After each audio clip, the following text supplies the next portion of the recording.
Any other matters to come before the court today? All right, defendants remanded for custody sheriff. Court is adjourned. I am not suicidal. I am not suicidal, and I am innocent. I could have said that I was guilty a long time ago.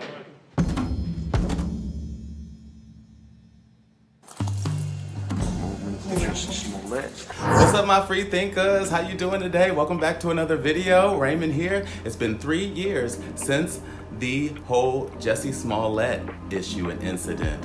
And today we're going to be discussing in this video the anatomy of a hoax. The anatomy of a hoax is out, and I think it's worth discussing and uncovering the truth that this really is a hoax or if it really is real, and seeing what this story develops and how this all comes out. So stay tuned to see the very end and to get a link for where the movie's being shown free.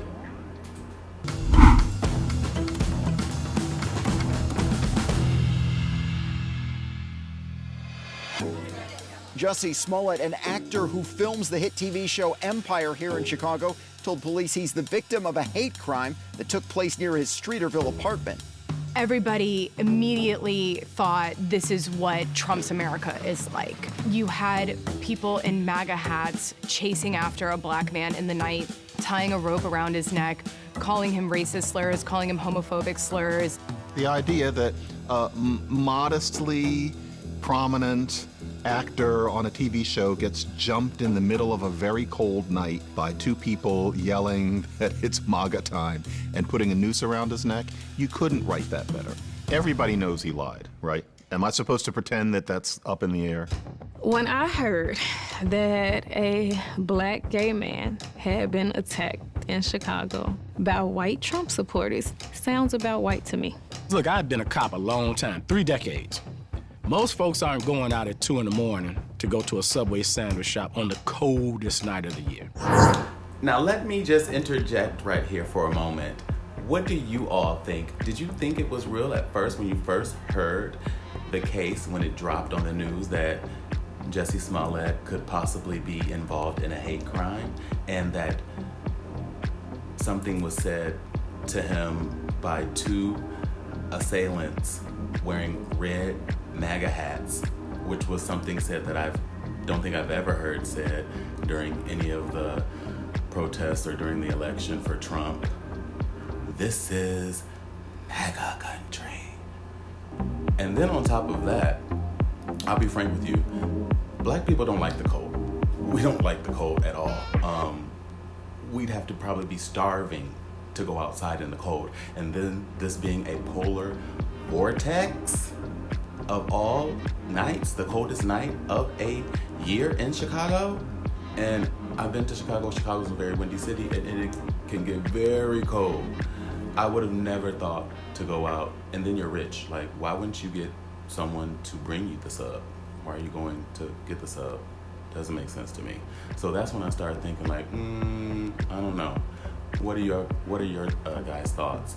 And if you're getting any value from this and you're enjoying this video and you like, uncovering stories, documentaries, all types of social commentary, be sure to like, share, and subscribe. It really helps me get out in the algorithm. This is a new channel of mine, and I'm trying to grow and build this community of you guys, of free thinkers, and a thought leader. I'm gonna keep pushing the lines and keep, delving and uncovering stories and things that I think are of value to you, my public, my viewers, my community. We don't trust police, right? I'm like, I know it's true, because I don't believe anything police have to say at all, ever. This went from a hate crime to not just a hate crime investigation. I'll use a word you'll probably have to bleep out, called a shitstorm. It's raining shit. The shitstorm is about to happen. I've been truthful and consistent on every single level since day one. I never saw a case become so politicized before from the get-go.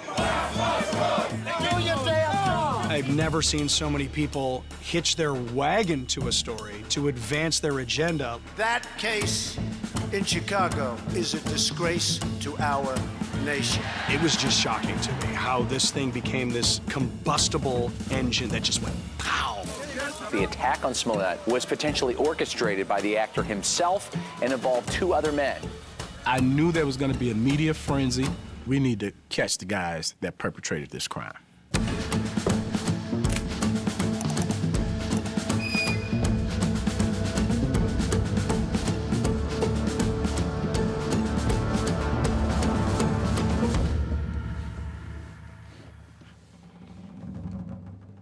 We were the ones that did it. Yeah, it was us. Wow. So what do you think now that these two Nigerian brothers have come out and said that they were the ones that did it? Do you believe them? Or do you think they were paid? What do you think so far about this? This is really interesting twist and a turn in the story that I thought was quite of an eye-opener to me, in fact, when it happened. What do you guys think?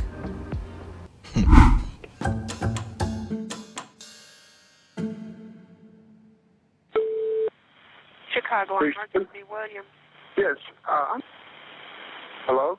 Right. Yeah. What's going on? I just need the police to come by. I work with an artist. I don't really want to say his name, but some guys, I don't know, they jumped him or something like that.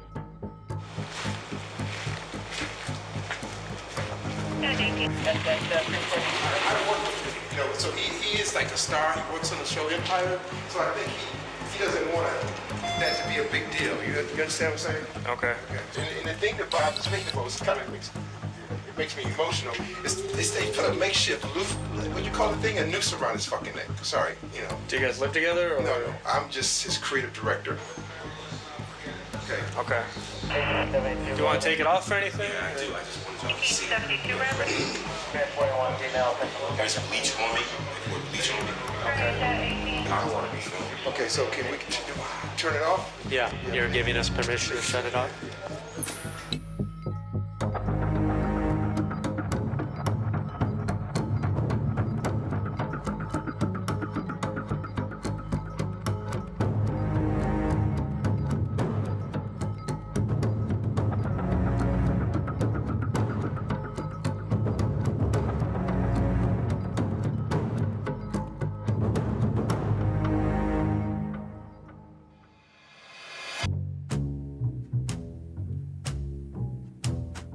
A radio producer and I went out in front of our building, and we brought a ton of props.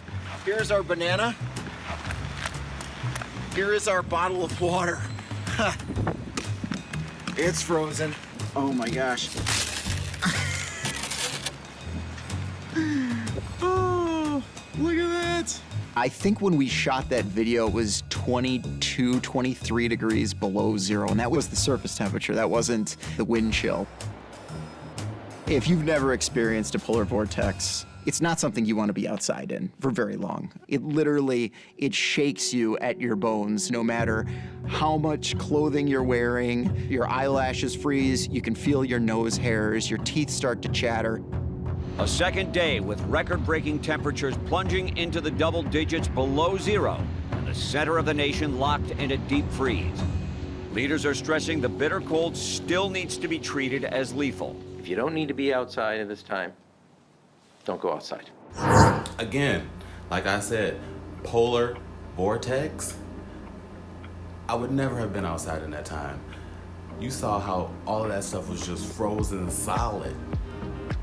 I couldn't have been outside at that time. I don't see how any black person would have been out in that time. And would you have been out in that time? I'm just saying, hearing that, even the mayor said, don't go outside if you don't need to go outside. So that brings up another question.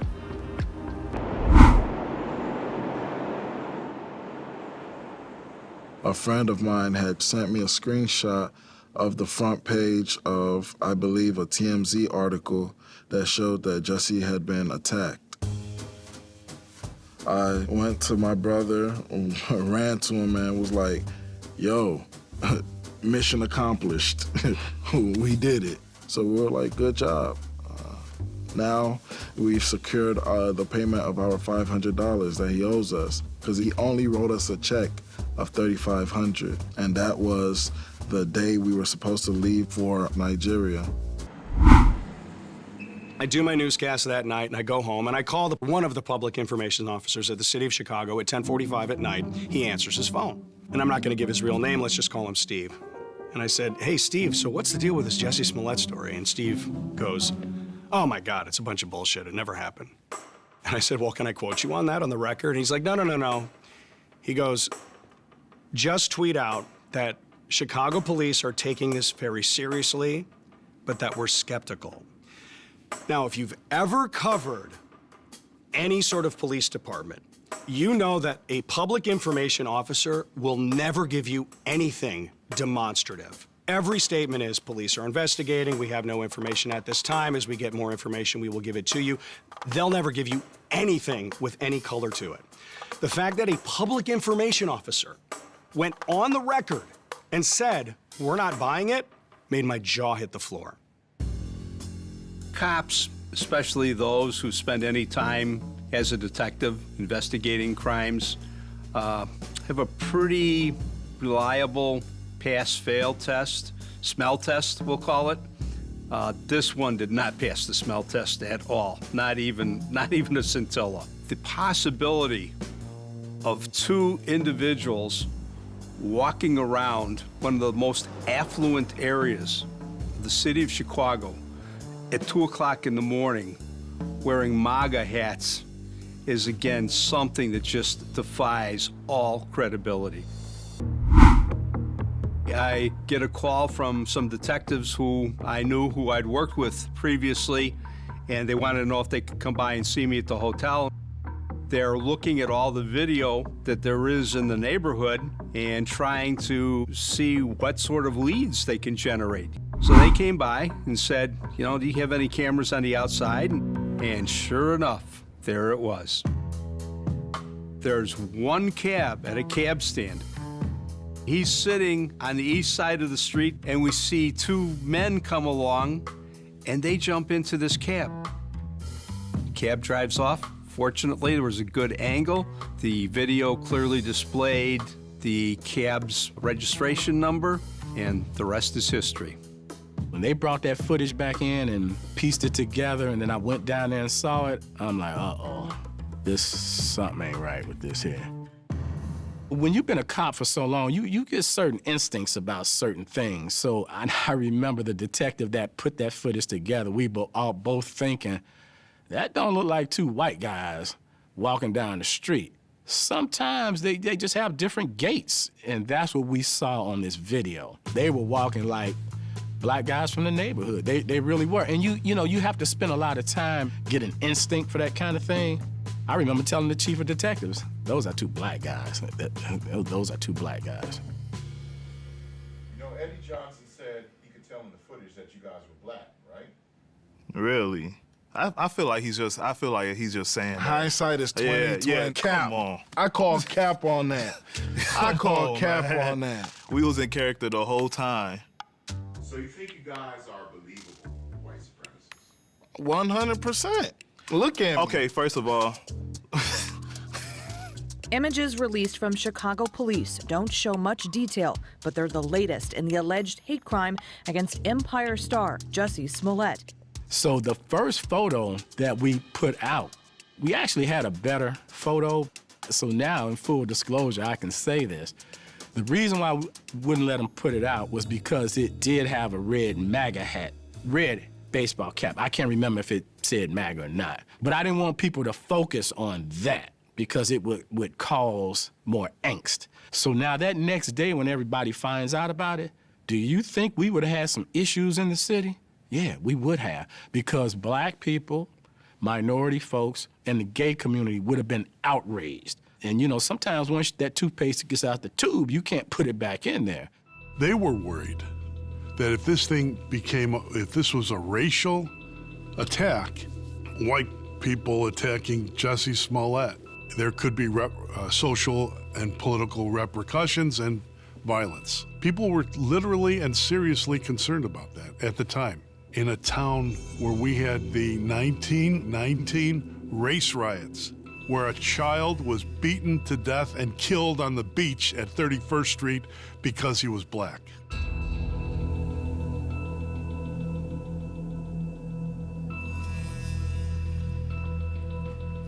This is Chicago.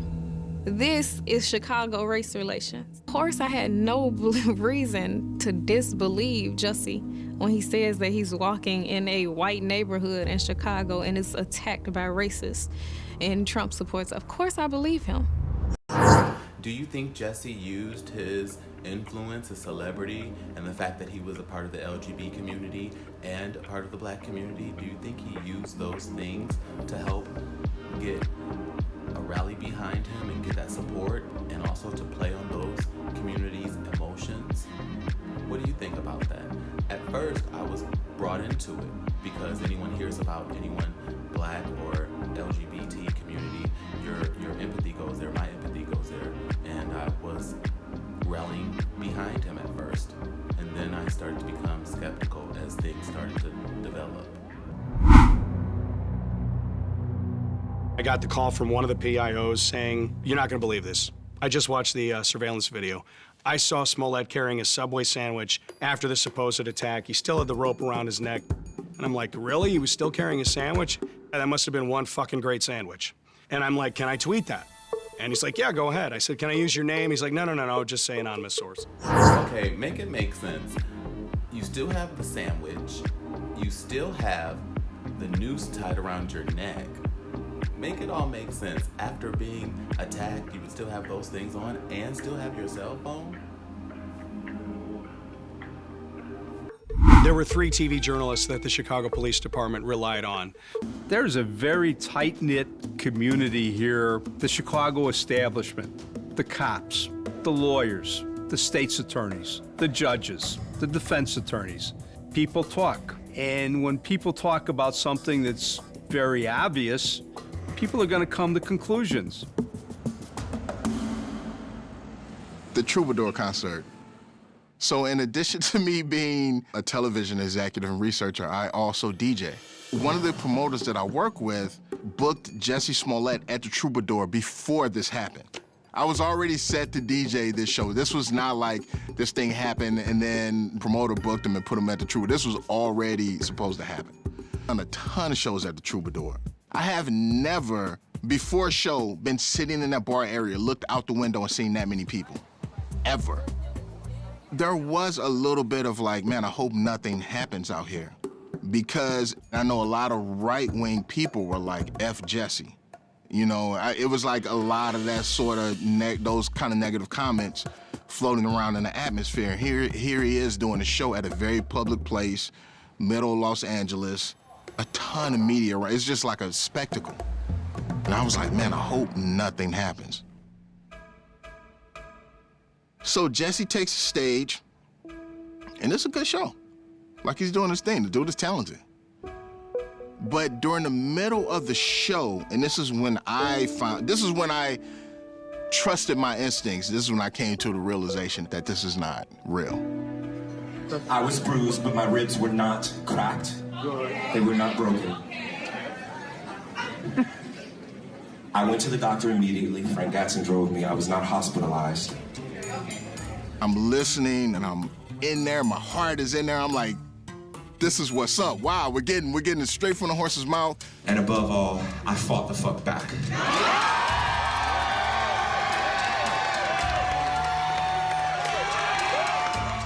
He then says, I'm the gay Tupac. And the crowd just goes crazy. They wanted to believe it. But in my mind, when he says that, it was a letdown. I knew it was false. I knew it was completely false. I knew that that didn't happen the minute he said that. And the reason why I knew that is because anyone who's been through that kind of trauma and that sort of situation would never describe it in those terms. I've been robbed. I know people who have robbed people. I have never, ever, ever heard them describe that experience in any way close to that. Never, never in my life. And that's when I knew. I said, if that really happened to you, you would never describe it in that way, ever, ever. There's no sort of heroics about that. There's no puffing your chest up about that sort of thing. Wow. Wow, that's all I can say is because I couldn't agree more with that. I've honestly been robbed too, by gunpoint. Nonetheless, when I was younger with some friends, we had our cell phones stolen. And it's not something that I would say I'm the gay Tupac or I'm heroic. Like he said, I wouldn't be puffing my chest out like I'm good and I'm bad and I was this and I was that, because it was terrifying. It was extremely terrifying at that moment. And I've been able to get past that trauma. I've also known people that have been robbed and people that rob people, and I went to jail for it. And you don't discuss it or compare it to that type of person or thing. It doesn't make sense. And it didn't make sense for me, and I can understand why it didn't make sense for him. That wasn't the first time that I thought the story was a hoax. The first time I actually thought it was a hoax was during his interview with Robin. And that's when I thought, this isn't adding up, this isn't sounding right. When was your first time that you started to think that his story wasn't adding up? Let me know.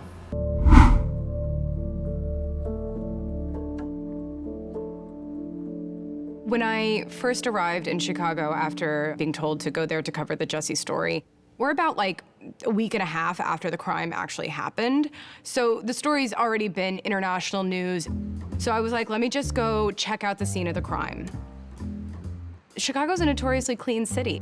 In New York City, there's trash all the time, everywhere. So that's not really saying much if you see trash on the ground, X amount of days after an event happened.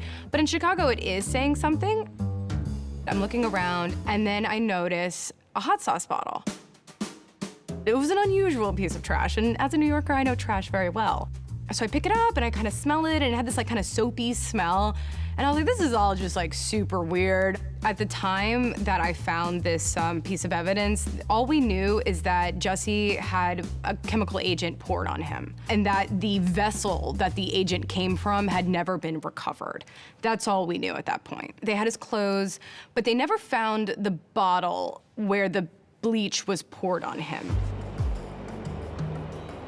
At the time, there's a manhunt all over the city. The Chicago Police Department has deployed all of their resources. They have thrown everything in the kitchen sink at this story because it's making international waves. So then I had the fun task of calling up the Chicago Police Department's Detective Bureau and saying, hi, I'm a journalist here covering the scene, and I think I found something that's a little bit strange and you guys might want to come take a look at it. And the sergeant comes and they end up putting some little crime scene tape and putting a little marker on it, taking some pictures, doing the whole CSI thing with the hot sauce bottle, which was really funny. My newsroom was a little bit concerned that there might be more to this story. So I went door to door on Jussie's neighbors, spoke to people coming in and out, and people doubted it. That's nobody was really saying that publicly, but behind closed doors, everyone was wondering, how the hell does something like this happen in Chicago? And quite honestly, the same. I have a couple friends that live in Chicago, and when this was going on and this was happening, they were like, first of all, our city isn't dirty, and second, this doesn't happen in Chicago, at least in this part of Chicago. Let me be clear. In this part of Chicago, this doesn't happen, because a lot of shit happens in Chicago. But in this part of Chicago, this doesn't happen. So this is kind of making me think, even more into the story.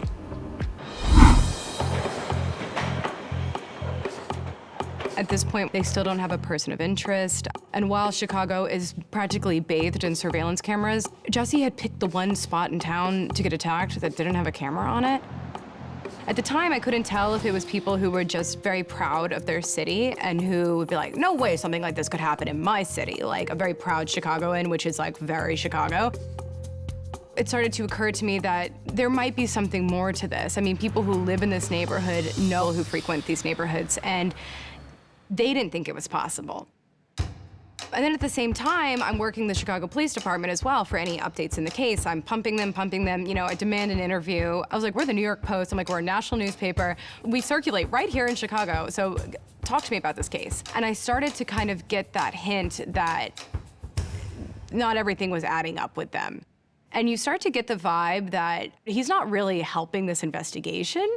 And then, of course, the question is, why wouldn't you be helping the investigation? You've been the victim of a horrifying crime.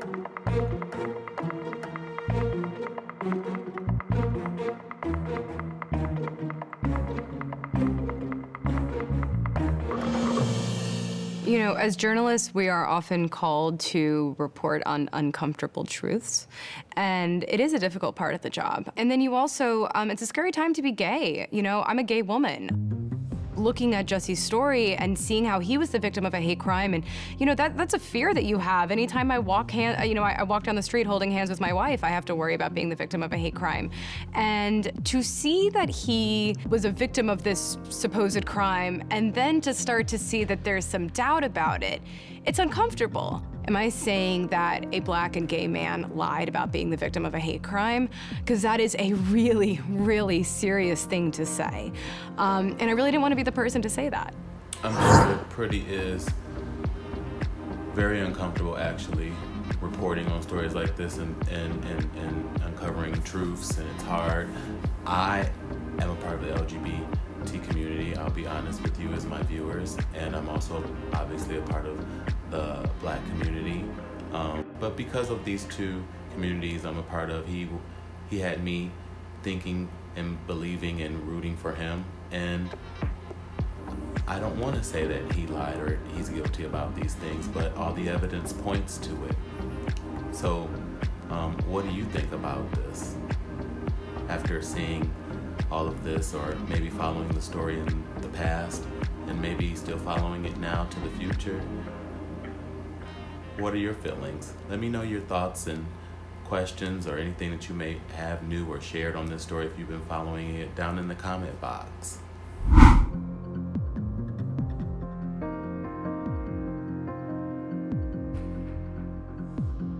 But once I had the evidence that I did, the public had a right to know what was going on with this case. Initially, the groundswell was pro-Smollett. There was a rallying cry. People wanted it to be true. Everybody was nervous about going against that story initially on. There's nothing more biddable or malleable than a white liberal journalist who's dealing with racial issues. They are terrified of anyone possibly calling them a racist. And so they'll create a hero out of a bug like Jussie Smollett. As the leaks came out from Chicago PD, that's when the public opinion changed. And PD knew that. It was very smart of them to do that. So has your comment changed by the end of you watching this video? And if you have been watching this video to the very end, thank you so very much. You know, deep dive on this and discuss on this topic of whether it's a hoax or not. Let me know what you think about it in the comment box below. Don't forget to like, share, and subscribe. And my personal feelings, I guess my closing thoughts are, it's more leaning toward it being a hoax. All the evidence points to it. Nothing is saying otherwise. And I don't feel like the guys were coerced. The two Nigerian brothers, let me know what you feel about that as well. And be sure to look into this documentary, definitely. I left a link down in the box below so you can see it for free. The whole thing, there's 5 episodes, and I think it deserves taking a look at. And with that being said, I hope you enjoyed the video. Look out for my other videos as well. And until then, take care, Godspeed, be well.